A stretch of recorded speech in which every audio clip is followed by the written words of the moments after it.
موحدا وآله وصحبه ومن تبع سبيل دين الحق غير مبتدع وبعد فاعلم بوجوب المعرفة من واجب لله 20 صفة. Assalamualaikum warahmatullahi wabarakatuh.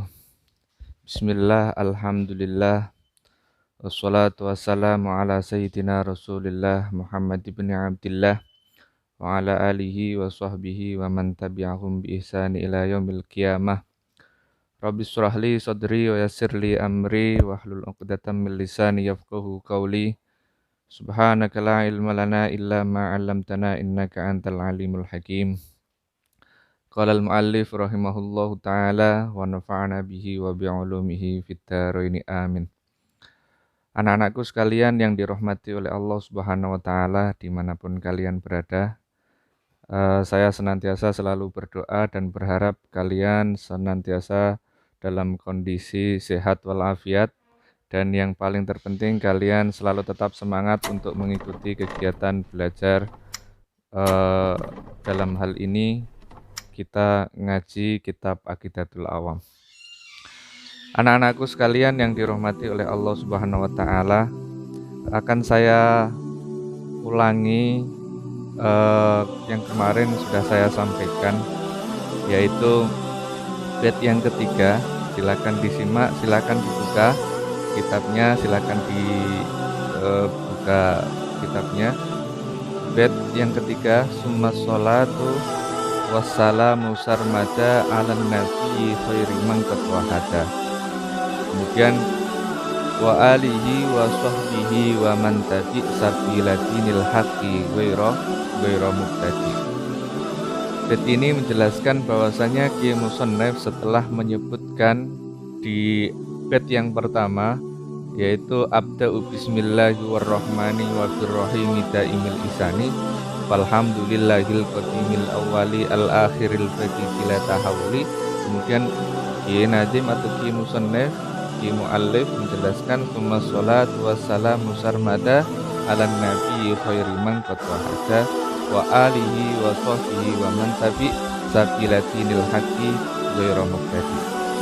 Ini tidak usah saya maknani sebagaimana kemarin, kalian bisa lihat di kitab.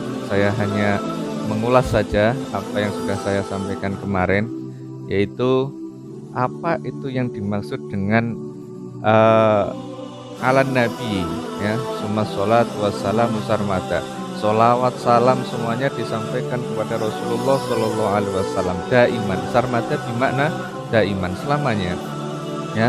Kemudian ala nabi, ya, disampaikan, dihaturkan kepada junjungan Nabi Agung Muhammad Rasulullah Shallallahu Alaihi Wasallam.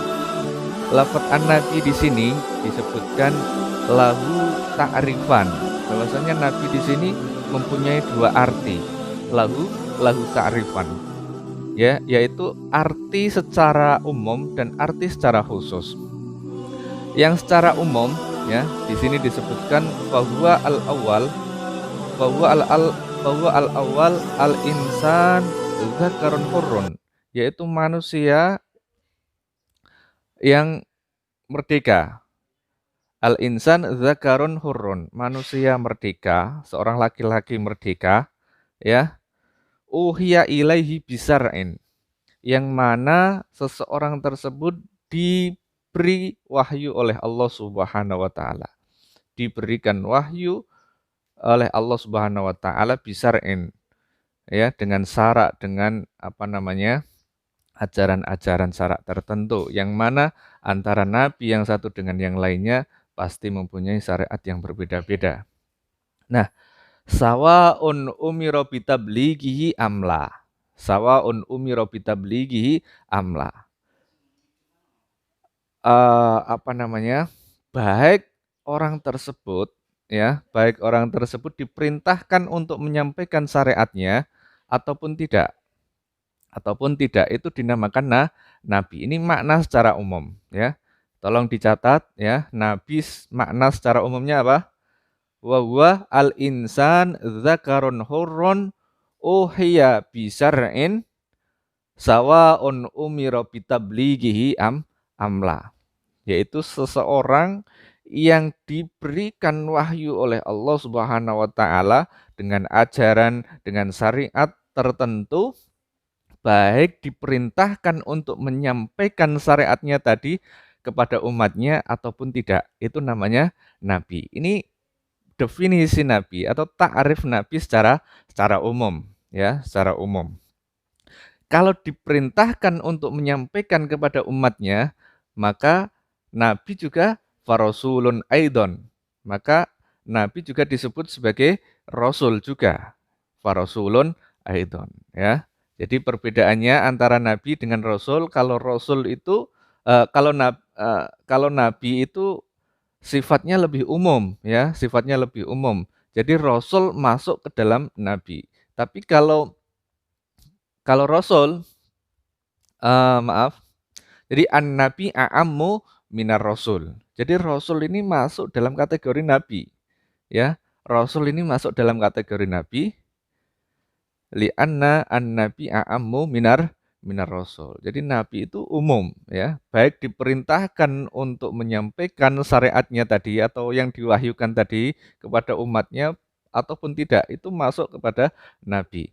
Tapi kalau rasul itu beliau dikhususkan, mempunyai spesifikasi yang khusus untuk menyampaikan syariatnya, menyampaikan apa yang diwahyukan kepada beliau, disampaikan kepada umatnya. Wahyu syariat yang disampaikan kepada beliau, kemudian diperintahkan untuk disampaikan kepada umatnya, itu rasul. Ya, jadi tahu ya perbedaan antara nabi dan rasul. Nah, ini makna yang pertama, yaitu makna yang umum, makna am, ya, makna am. Kemudian ada makna khos, ya, ada makna khos. Di sini disebutkan huwa insanun dzakarun hurrun, ya, seorang laki-laki uhiya ilaihi bisyar'in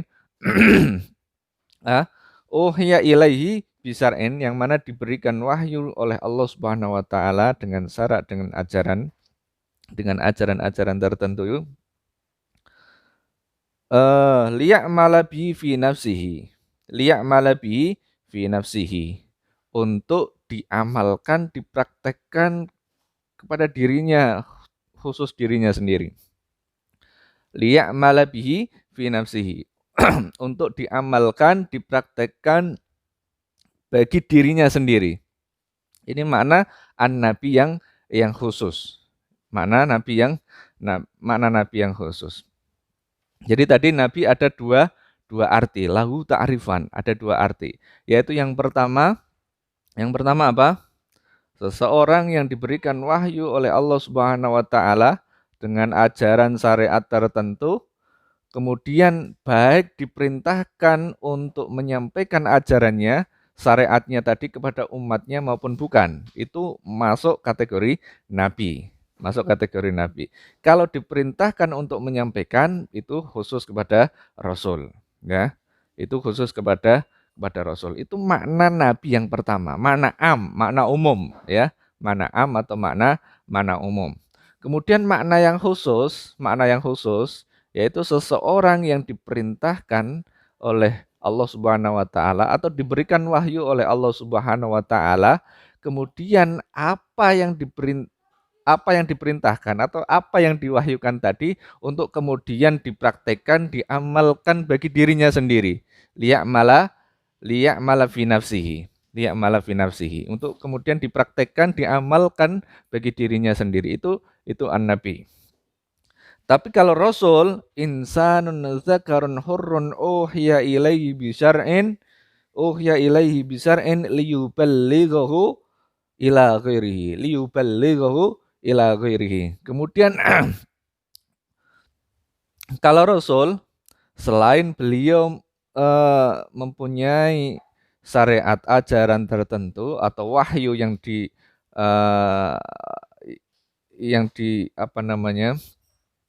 yang menerima wahyu dari Allah Subhanahu wa taala, selain beliau mengamalkan bagi dirinya sendiri, ada kekhususan perintah secara spesifik untuk disampaikan kepada umatnya, liyuballighahu ila ghairihi, untuk kemudian disampaikan kepada yang lain, kepada orang lain. Maksudnya adalah umatnya, ya, tahu ya.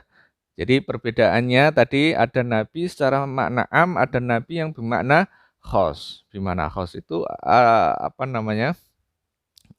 Ajarannya atau wahyu yang diwahyukan itu dipraktekkan, diamalkan untuk dirinya sendiri.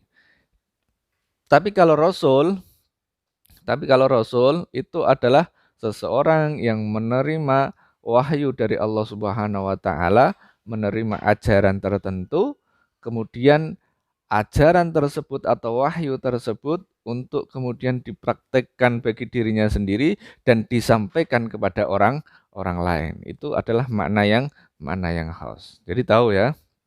Nah, sekarang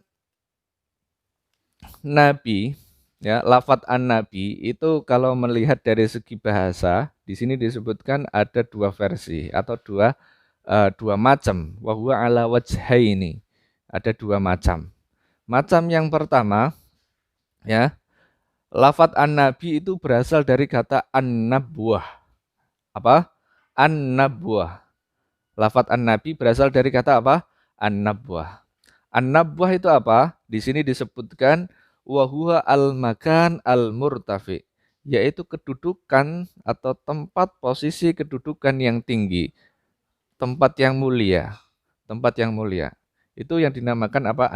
An-nabi. An-nabi bimakna an-nabwah atau an-nabi ma'khudun minan nabwah. Ya, lafadz an-nabi di sini itu diambilkan dari kata an-nabwah. Sedangkan an-nabwah itu artinya al-makan al-murtafi, yaitu tempat yang mulia, posisi yang mulia. Ya. Kenapa an-nabi dinamakan an-nabwah atau diambilkan dari lafadz an-nabwah ini? Li'annahu marfu'ur rutbah. Ya, li'annahu marfu'ur rutbah. Karena seorang nabi itu adalah orang yang mulia, maka sudah selayaknya dan sudah sepantasnya beliau mendapatkan kedudukan dan posisi yang mulia pula. Ya. Au rafi'u rutbati man tabi'ahu, atau bahkan bisa mengangkat derajat orang yang mengikuti jejak para nabi. Au rafi'u rutbati man tabi'ahu. Itu makna yang pertama atau macam yang pertama. Ya, an-nabi diambil dari lafadz apa? An-nabwah. An-nabwah itu artinya al-makan al-murtafi, tempat yang tinggi, posisi yang tinggi, kedudukan yang mulia. Karena seorang nabi itu adalah orang yang mulia, maka sudah selayaknya dan sudah sepantasnya mendapatkan posisi kedudukan yang mulia-mulia, ya. Au rafi'u man tabi'ahu, au rafi'u rutbati man tabi'ahu, atau bahkan mengangkat martabat derajat orang yang mengikuti jejak nabi itu sendiri, ya. Oke. Kemudian macam yang kedua, dilihat dari segi bahasa, an-nabi itu diambilkan dari lafadz an-naba. Dari lafadz apa? An-naba. An-naba itu artinya apa? Huwa al-khobar, yaitu berita, kabar berita. Kenapa nabi diambilkan dari kata an-naba? Li'annahu mukhbarun au mukhbirun anillahi ta'ala. Karena seorang nabi itu adalah yang diceritakan, mukhbar, yang diceritakan, yang dikisahkan, ya, atau bahkan sebagai isim fa'il, au mukhbirun anillahi ta'ala, atau sebagai sebagai penyampai risalah, membawa berita yang memberikan kabar, memberikan wahyu, memberikan syariat ajaran dari Allah Subhanahu wa taala. Itu ada dua macam, ya. Tadi nabi mempunyai arti yang umum, kemudian ada arti yang khusus.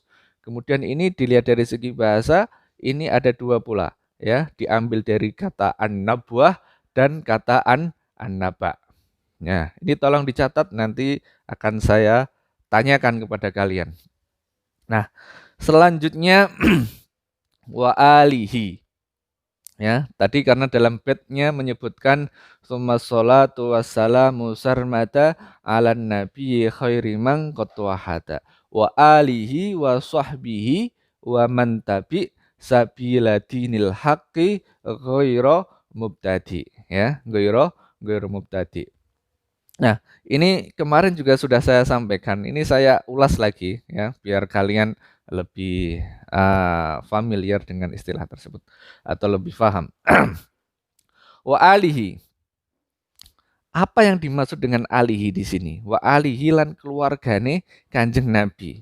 Keluargane Kanjeng Nabi itu siapa? Ya, familinya Kanjeng Nabi itu siapa? Yang ya, ini ada dua makna juga. Yang dimaksud keluarganya Nabi ada yang mengatakan bahwasanya an-Nabi itu kalau dalam masalah zakat ya, dalam masalah zakat itu keluarga Nabi itu tidak berkenan atau tidak diperkenankan menerima zakat. Ya, siapa itu alihi tersebut? Alihi tersebut di situ disebutkan yaitu Bani Hasyim dan Bani Muthalib. Ini menurut Imam Syafi'i. Kalau menurut imam yang lain ada yang mengatakan Bani Hasyim saja, ya. Bani Hasyim saja tanpa menyebutkan Bani Muthalib. Tapi kalau Imam Syafi'i, ini yang dimaksud alihi adalah Bani Hasyim dan Bani Muthalib. Tapi ada ada hadis yang menyatakan bahwasanya ada salah satu sahabat yang bertanya kepada Rasulullah. Ada yang bertanya kepada Rasulullah, ya. Siapa itu yang dimaksud dengan alihi? Siapa itu yang dimaksud dengan alihi? Jawab beliau, wa alihi al-murad bihim fi maqamid du'a. Jadi yang dimaksud dengan alihi di sini itu adalah fi maqamid du'a, ya, sebagai doa, ya, sebagai doa wa alihi. Yaitu yang dimaksud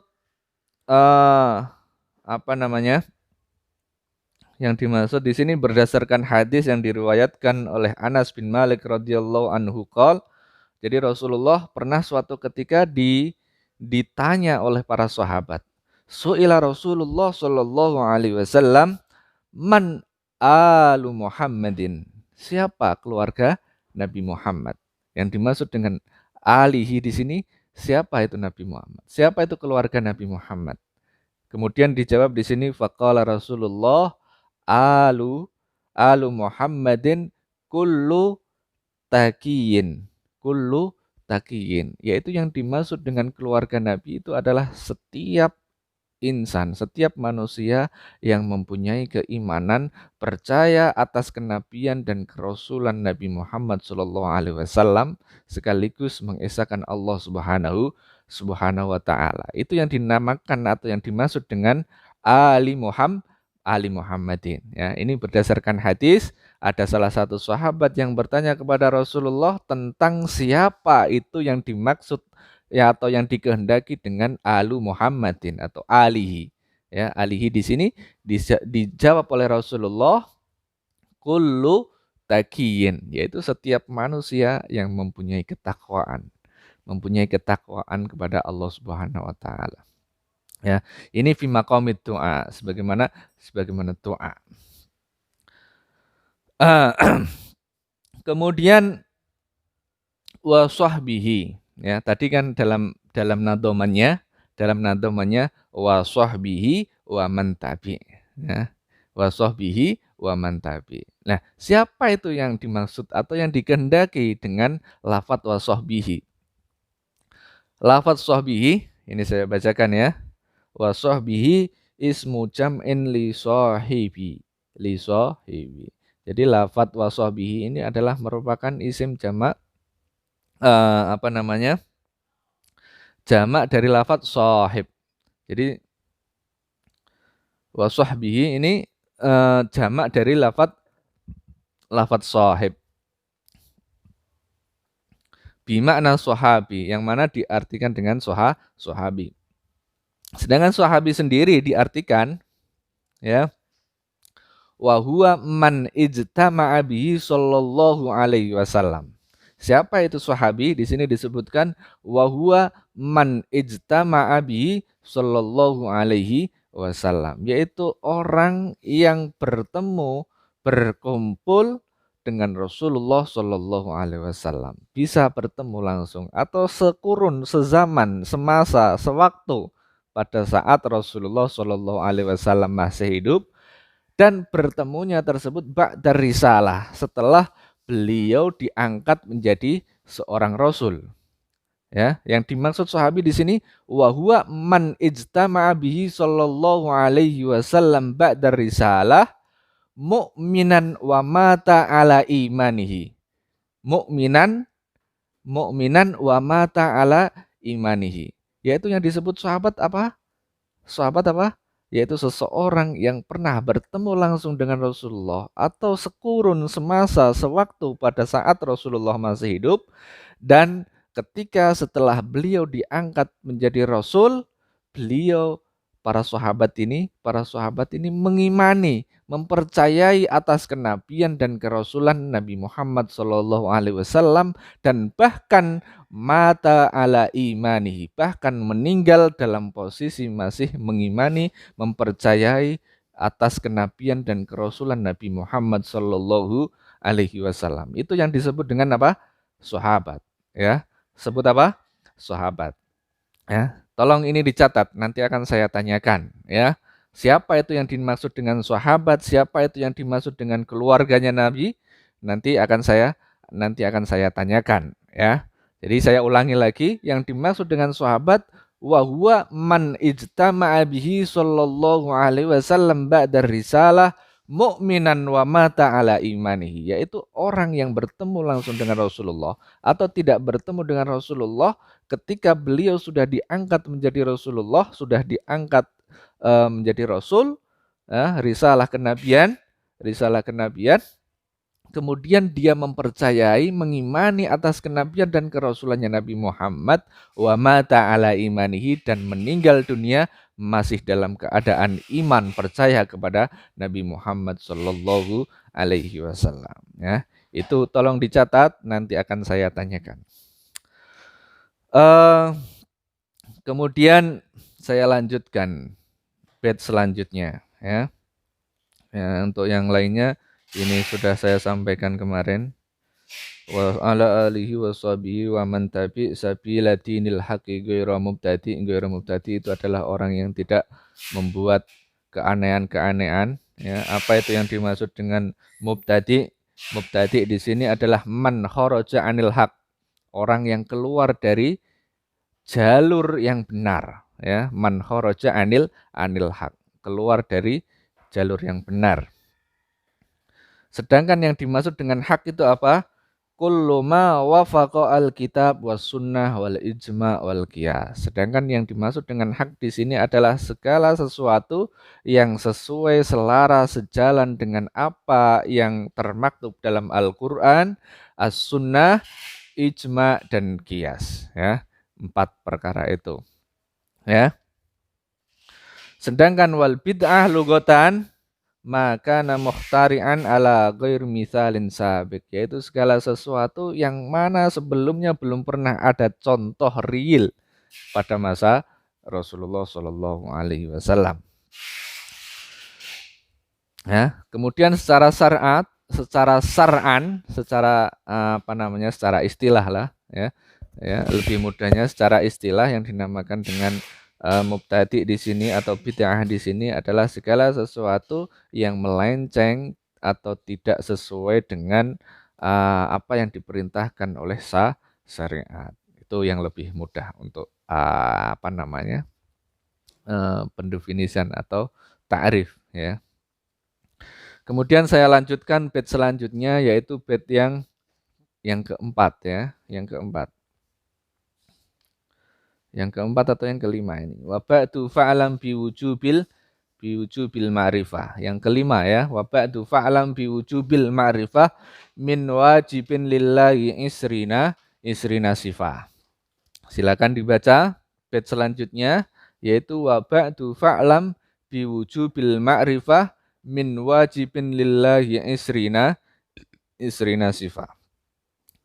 Wa ba'du lan ing dalem sakbadane hamdalah, bismillah, hamdalah, sholawat salam. Ya.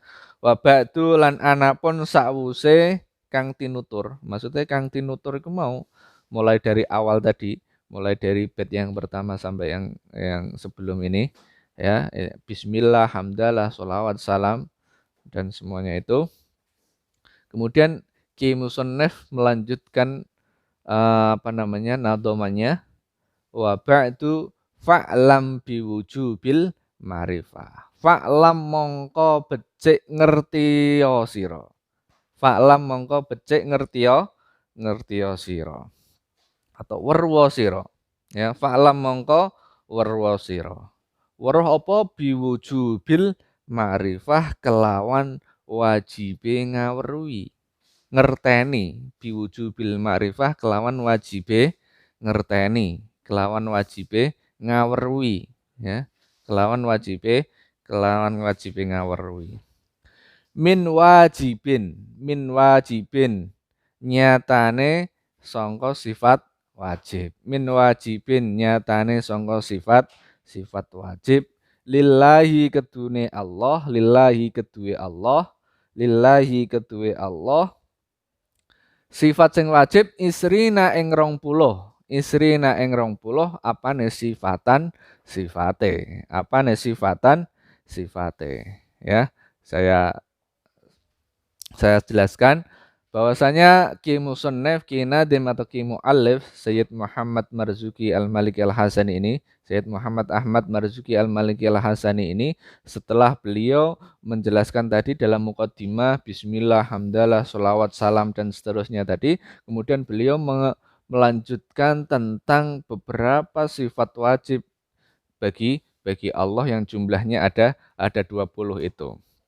Wa ba'du fa'lam biwujubil ma'rifah. Setelah beliau menyebutkan tadi bismillah, hamdalah, sholawat, salam, fa'lam biwujubil ma'rifah. Maka ketahuilah biwujubil ma'rifah. Ketahuilah kewajiban mengetahui bagi seorang mukallaf, seorang mukmin yang sudah balik, yang sudah balik dan kemudian mempunyai akal yang sempurna, sudah balik, sudah akil, ya, fa'lam biwujubil ma'rifah. Maka kalian diperintahkan untuk apa? Mengetahui sifat-sifatnya Allah yang wajib bagi Allah, yang jumlahnya ada berapa? Ada 20. Saya yakin kalian semuanya pasti sudah hafal ya.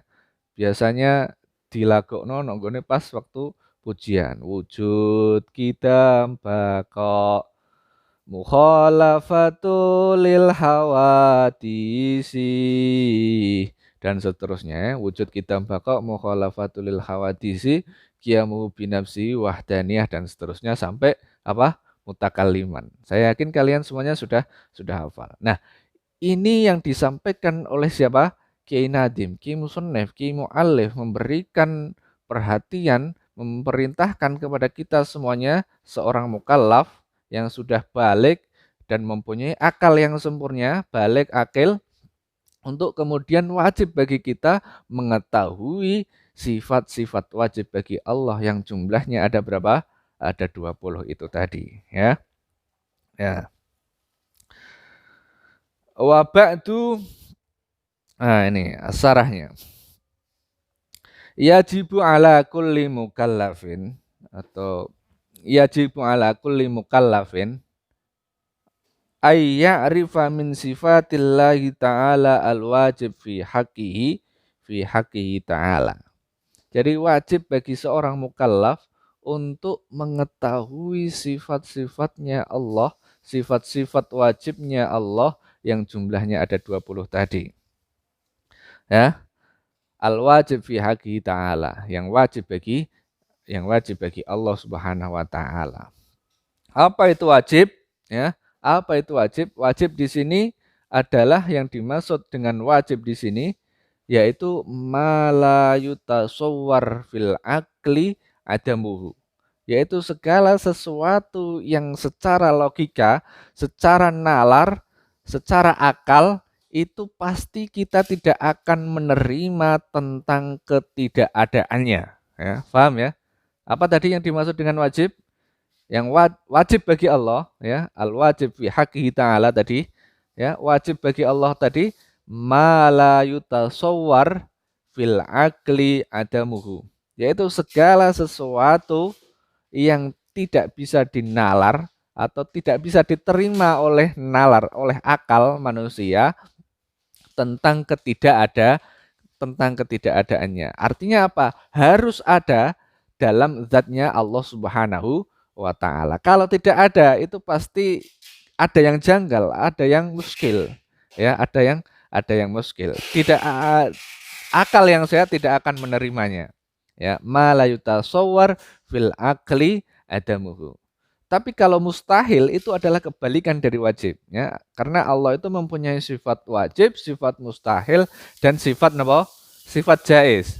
Nah, kalau sifat mustahil itu kebalikan dari sifat wajib.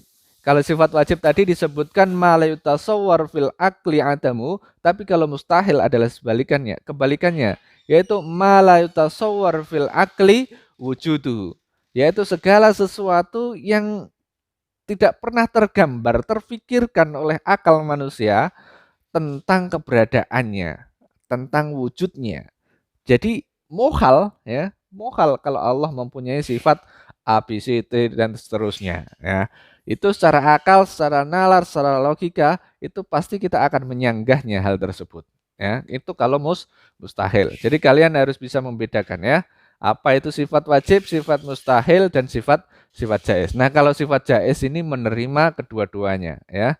Menerima kedua-duanya. Wal jaiz fi haqqihi wa huwa ma yasihhu fil aqli wujuduhu wa adamuhu. Sesuatu yang bisa diterima oleh akal manusia baik keberadaannya maupun tidak ada, ya, maupun ketiadaannya. Jadi sah-sah saja kalau misalkan contoh sifat jaiz ini Allah menciptakan sopo lagi misalkan si Farid misalkan, ya.